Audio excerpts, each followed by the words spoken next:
చిన్నారులపై లైంగిక దాడుల నివారణపై హైదరాబాద్లో సదస్సు.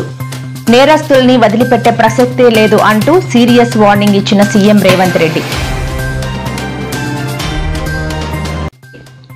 పవన్ కళ్యాణ్ పై సంచలన వ్యాఖ్యలు చేసిన మాజీ మంత్రి పెర్ని నాని.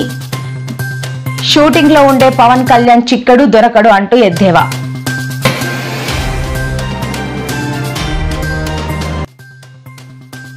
నేడు తెలంగాణ బీజేపీ నూతన అధ్యక్షుడిగా బాధ్యతలు చేపట్టిన రామచందర్ రావు.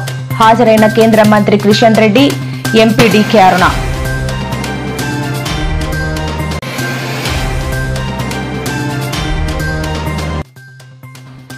నేడు ఆసుపత్రి నుంచి డిశ్చార్జ్ అయిన మాజీ సీఎం కేసీఆర్. ఆరోగ్యం నిలకడగా ఉందని వెల్లడించిన వైద్యులు.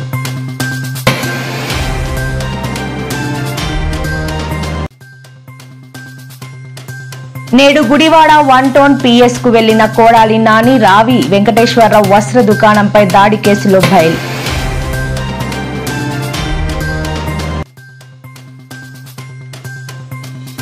రాష్ట్రంలో లా అండ్ ఆర్డర్ పూర్తిగా క్షీణించింది అన్న మాజీ సీఎం జగన్. ఏపీలో రాష్ట్రపతి పాలన ఎందుకు పెట్టకూడదు అంటూ ఫైర్.